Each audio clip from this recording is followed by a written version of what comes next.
Francesca! Did you get the wedding invite from my daughter yet? It should have arrived in the mail. Good morning, Gladys. Yep, Becky's invite came this morning. 2 months on Saturday, right? Have you seen the venue? I bet you were surprised when you found out she's getting hitched at a hotel of that caliber, right? Right? Yeah, I gotta admit, I wasn't expecting that. I heard a few celebrities got married there recently. I even read that it's the King of Saudi Arabia stays there when he comes to the States. I thought I was misreading it at first. That's right! Isn't it amazing? It really is. I can't wait to see what the ceremony's like. My Becky outdid herself this time. She really is incredible. I always knew she ended up bagging herself a rich, high-spec guy. We're finally moving into the upper echelon of society, my dear. And this wedding is where our ascent begins. We're going to the moon, baby! I couldn't be more proud of my amazing daughter. Her big brother might have failed miserably, but she more than makes up for it. Failed miserably?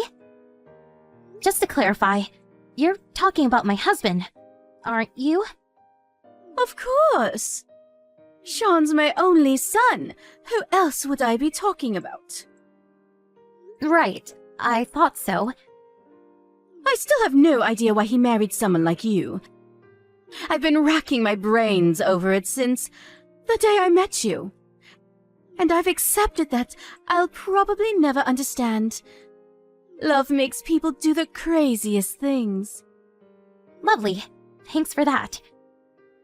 It's such a waste to think he graduated from one of the most prestigious colleges in America and works for a major global company. But the best wife he could find was a broke loser raised by a single mum.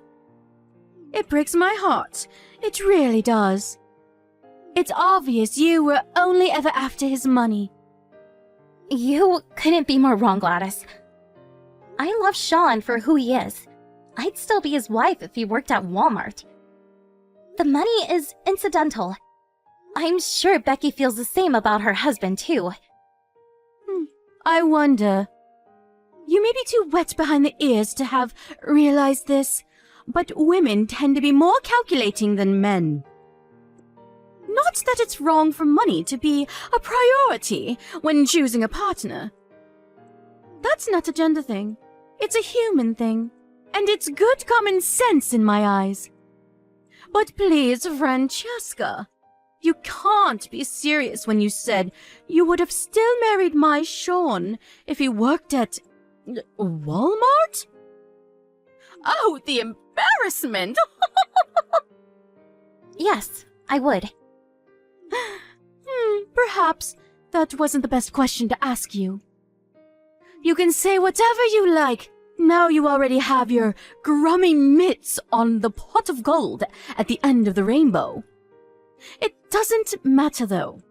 I know your true colors, whether you admit to them or not. In any case, I don't acknowledge you as my son's wife, and no children you bear will be part of this family. You're the cursed spawn of a single mother, and we don't need dirty poor people blood tainting our proud lineage. You do well to remember that, Francesca. Yes, I know, Gladys. You remind me almost every day. But what's wrong with being raised by a single mom? I know tons of great people who grew up without one of their parents. Everyone knows people raised by single mums are bad. Vulgar, crude people. And it's best to stay away from them and their ilk whenever possible. Now, I understand we are where we are, and that you can't help it. But you could at least go to the effort of not looking like you were dragged up from the gutter. You look more like you belong in a sleeping bag on the street than in Holy Communion with my son. And don't even get me started on your unfortunate face. Your features scream poverty from a show off. My family, on the other hand, our faces give off an air of refinement and sophistication. Anyone would think we were aristocrats from the way we look. You're a filthy peasant at the genetic level. I almost feel sorry for you. Imagine being cursed with that face not even a broke single mother could love. People probably cross the road when they see you coming because they think they're about to get robbed or catch malaria. That's enough. Stop talking about my mom. Oh dear, is someone angry? Do forgive me. I didn't mean anything by it, darling. You know how me and you love to tease each other. Still, though, no kids after 3 years of marriage? Forgive me if this is inappropriate, but is there any chance my son's fed up of looking at your brute face every day? Gladys, this level of rudeness is totally uncalled for. Please, stop. Oh, don't be so dramatic, dear. I told you I don't mean anything by it. It's just a bit of playful teasing. It's true, though, isn't it? Can he even bring himself to look at you anymore? Take a chill pill. Careful, dear. All that stress will make you even uglier. Sorry, I have to go. I'm on my way to your mom-in-law's house now. Ah, yes, of course. You're due to see the old hag today. Be a darling and say hi to the old hag from me, would you? That is, if she hasn't kicked the bucket and started decomposing already. Oh, I'm counting on you to change your diapers, dear. Gladys, it's about your mom-in-law. It doesn't look like she's gonna be able to make it to Becky's wedding. Oh, really? Why not? Is she too embarrassed to be seen in public with her urine bag? Jesus, Gladys, was there any need for that? I'm pleased, though. It'll be a nicer day for everyone without that loudmouth interfering old hag there to bother us. Her body might be falling to pieces, but unfortunately, her mind is still sharp enough for her to be as irritating as ever. She's constantly on my case about something. I prefer to keep our meetings to a bare minimum. She's done so much for you, Gladys. How can you speak about her like this? Why is it so hard to show some respect? She's done so much for me, has she? Please, don't make me laugh. All she does is send me money. It's hardly like she goes out of her way. She'll be lucky if she even lives another 2 weeks. What use is that money to her? It's only right that I get it. I'm fit and healthy, and can put it to far better use than she can. This is your husband's mother we're talking about here. What's your point? Should I prostrate myself before her and thank for existing? My husband's dead. Why should I still have anything to do with her? She should be in a home already. Why, oh why was she so insistent she had to live on her own in that apartment block for old people? I swear my phone rings every 5 minutes with something. Please, will you come see me? I ran out of food. My potty's full. I'm sick and tired of her, and the sooner she kicks the bucket, the better. But you don't even visit her. I'm the only one who ever goes. I used to go before you did. Besides, it's your duty as my son's wife to look after my decrepit mother-in-law. I just know you're not complaining about fulfilling your duties to this family. You wouldn't do that, would you? No. Iris is lovely to me, and I'm happy to help her. Fantastic! Then keep doing it and stop talking back to me. I'm in a good mood today, so I'll let it slide. But back in my day, a wife wouldn't be stripped butt naked and forced to sleep in the yard for giving her mother-in-law attitude like this. Oh yes, I almost forgot. I do hope you're constantly reminding her how worried and concerned I am for her well-being. We don't want me getting written out of the will now, do we? Yes, I tell her. Anyway, enough of this drivel. Let's talk about something important. So about Becky's wedding. What will you be wearing? I was thinking of wearing my dress suit. Surely not the same one you wore to my cousin's wedding. Yes, that one. You silly girl. We're moving up in the world now. You can't wear that shabby pile of rags to this wedding. I advise you throw it in the trash where it belongs and get a hold of something respectable. Besides, it's a wedding, not a freaking business meeting.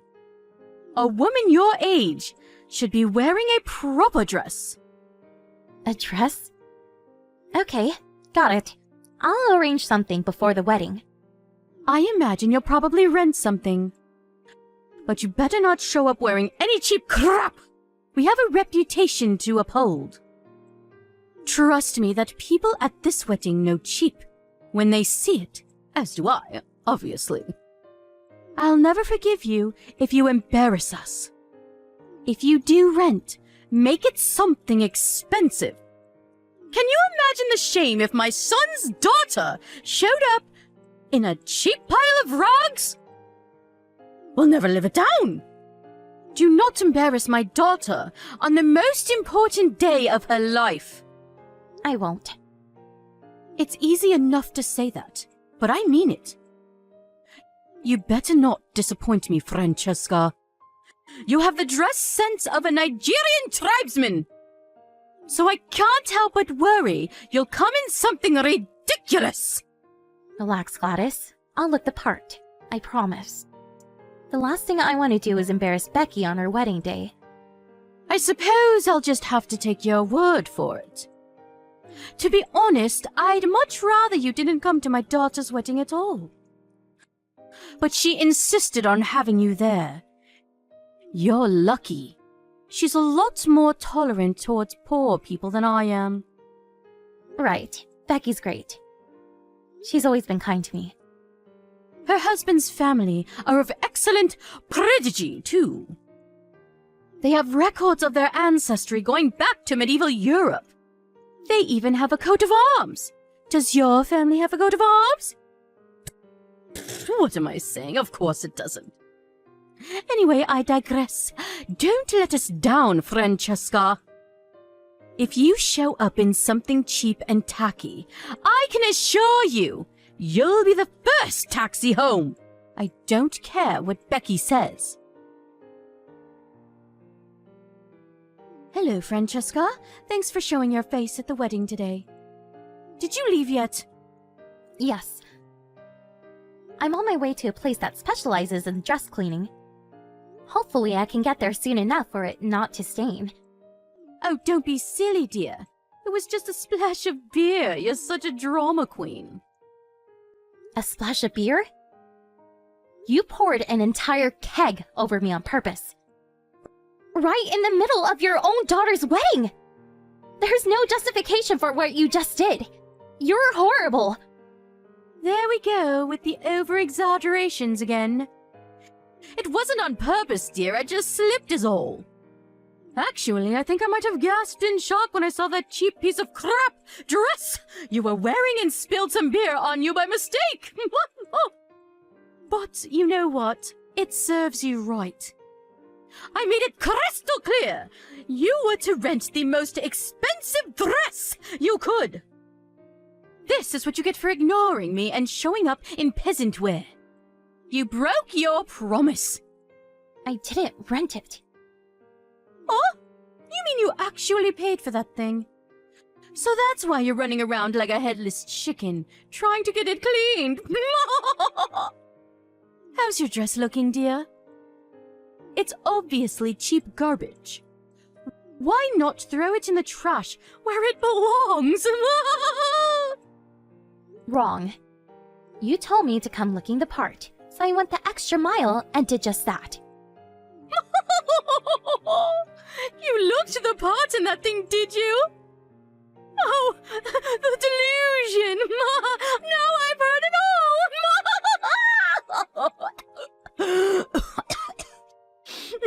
Go on then, tell me, how much did it cost? 100? Oopsie, my mistake. I forgot that $100 dress would count as high class to you. Gladys? I borrowed that dress from your mother-in-law. It's worth over $10,000. Excuse me? The reason I'm rushing around like a headless chicken trying to get it cleaned is because it's not mine. I borrowed it. I can never afford a dress like this. My mother-in-law? You borrowed that dress from Iris? Yes, exactly. I see. Is it okay? It's not going to stain, is it? Yeah, I think it'll be okay. I still told Iris, though. You did what? You fool! What have you done? What did you say? I told her you poured a keg of beer over me. No. I told you, Francesca, it was an accident. I didn't pour anything on you. I slipped, that's all. It really didn't look like that to me. You've got it all wrong! Tell her I made a mistake. Set her straight this instant! No way. Sean saw you pour beer on me. There are a bunch of other witnesses, too. There's nothing to set her straight on. That's exactly what you did.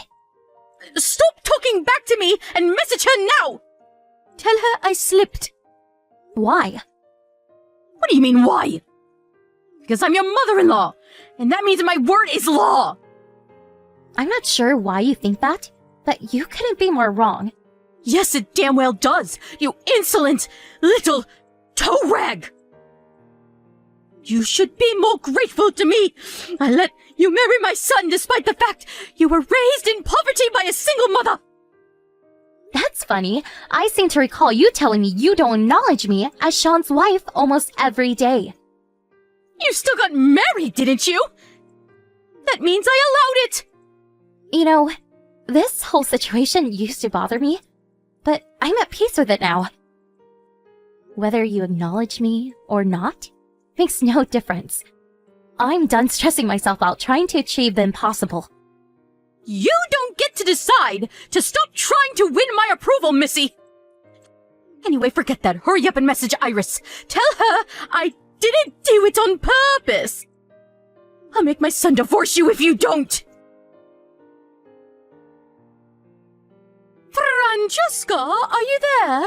There's something I'd like to discuss with you, if that's all right with you. Is now a good time? Sure, what is it? What do you want? I want to apologize for what happened with your dress at the wedding. I thought I may have slipped by mistake. The fact remains that you got beer on your dress due to my carelessness. I was in the wrong, and I'm sorry. I see. So, do you think you could maybe find it in your heart to forgive me? I feel awful. I accept your apology. But this isn't a matter of me forgiving you or not forgiving you. Huh? Why not? I don't understand. You pouring a keg of beer on me at the wedding was just one instance of bullying in an endless harassment campaign against me. An endless harassment campaign? I'm not sure Other than the dress incident, nothing comes to mind. I don't remember doing anything else to you. Of course you don't. No one likes to think of themselves as a bully. I'm sure you don't remember any of it. But I remember everything. Are you talking about me not acknowledging you as my son's wife? Oh, look! So you too remember. You justified it all to yourself because I was raised in a low-income single-mother household. Or because you don't like my face. You called me every name under the sun. You victimized and insulted me at every possible opportunity. Are you saying you don't remember any of that? Even if you do feel that way about me, some things are better off left unsaid. But you took the pleasure in hurting me, so you went out of your way to make sure I knew exactly how you felt. Francesca, dear, I never meant to hurt you. It's just that I've always had strong conceptions of how the ideal wife should be. I suppose there's a chance I let a few things slip that I shouldn't have.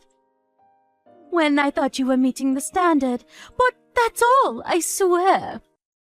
Did me being raised by a single mother, or not, being as beautiful as this perfect daughter-in-law had in your head, cause you problems somehow? Well, it's not that you caused me problems per se. So it is fair to say you treat me like crap for the sole reason that you don't like me? Because that's what it sounds like. I'm so sorry if I felt like I was treating you that way, sweetie. I promise that was never my intention. I'm just a straight talker, that's all. I'm like that with everyone. It's nothing personal. I never tried to hurt you on purpose, not once. Really? It's funny. You say you're like this with everyone, but you're always super polite and reserved when your mother-in-law's around. Like butter wouldn't melt. It's almost like you're a different person. Despite the fact you speak about her with nothing but malice and contempt behind her back.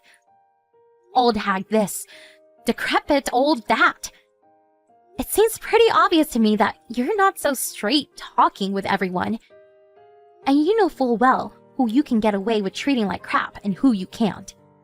Wait, did you tell Iris I said those things? Is that why she cut my money off all of a sudden? Nope. You really think I could tell her something so horrible? Don't get me wrong, I think she has a right to know, but she'd be so crushed I could never bring myself to do it.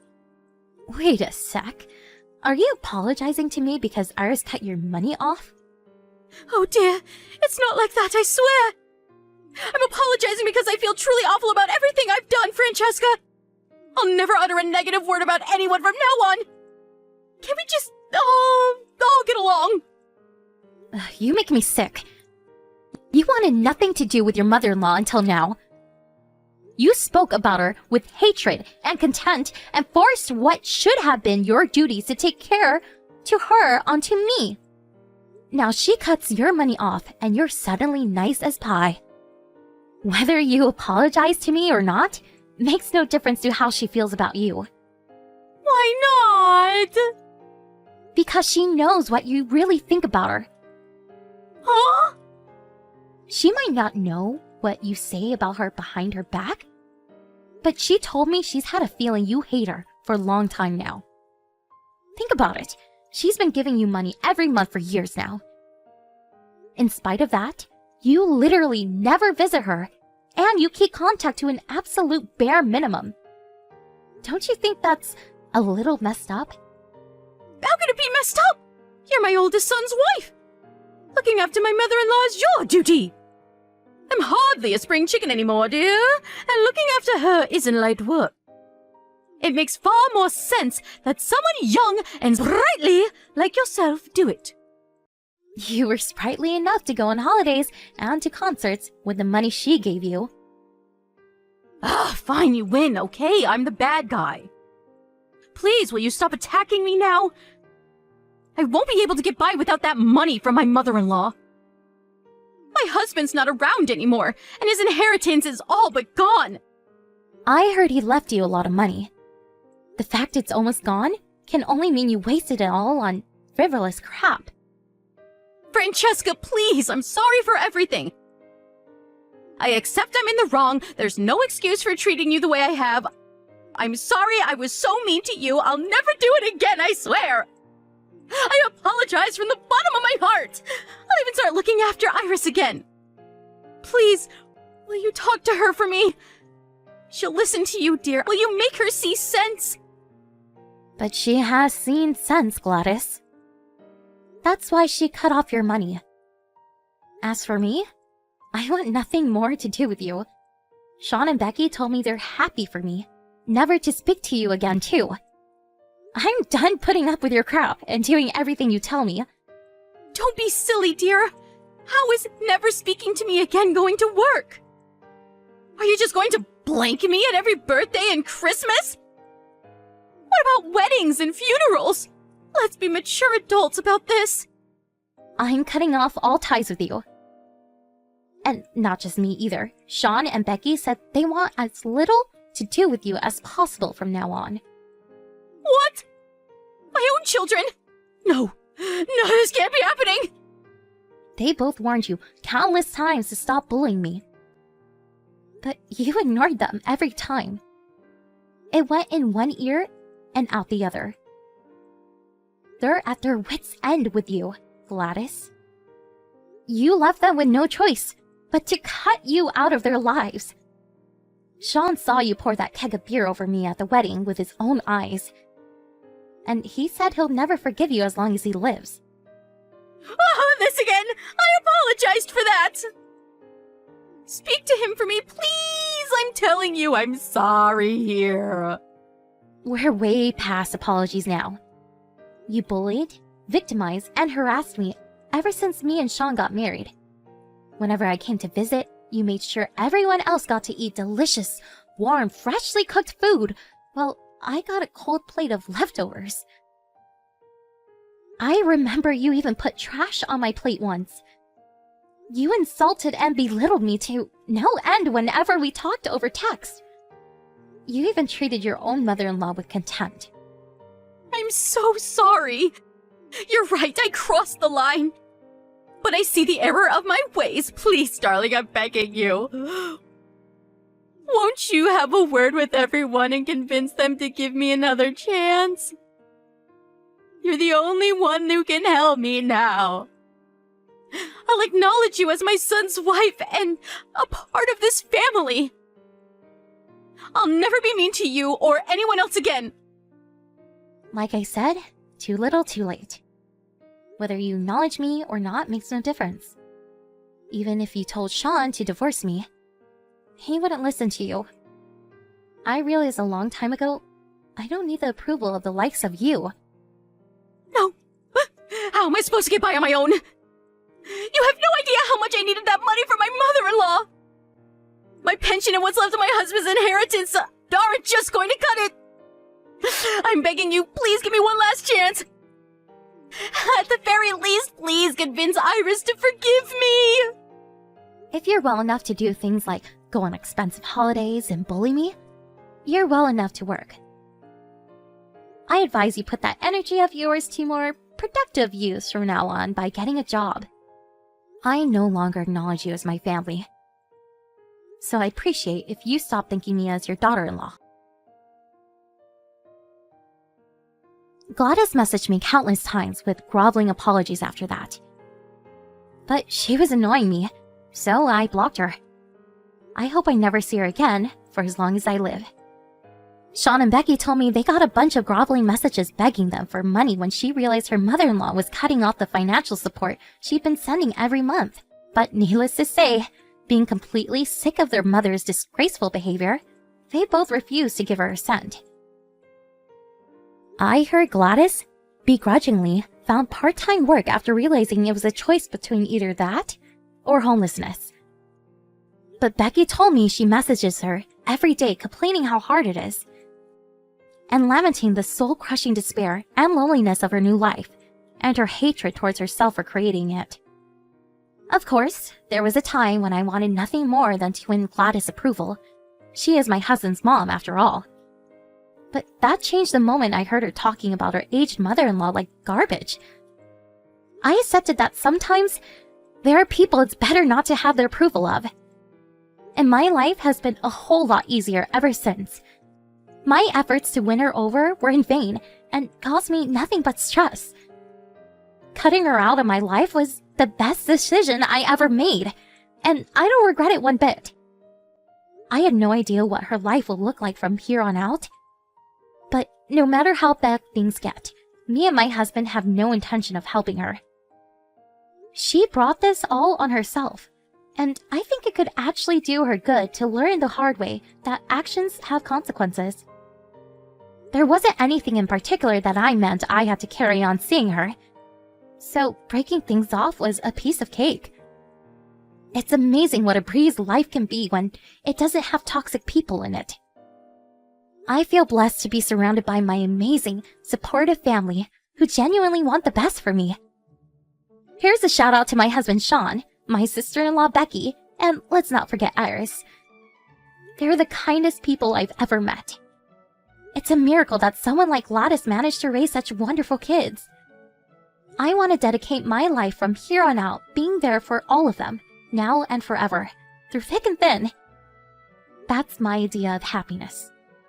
I want our lives together to be full of smiles and laughter, overflowing with kindness and consideration, because love is what makes the world go around. Whatever you do, guys, don't be a Gladys.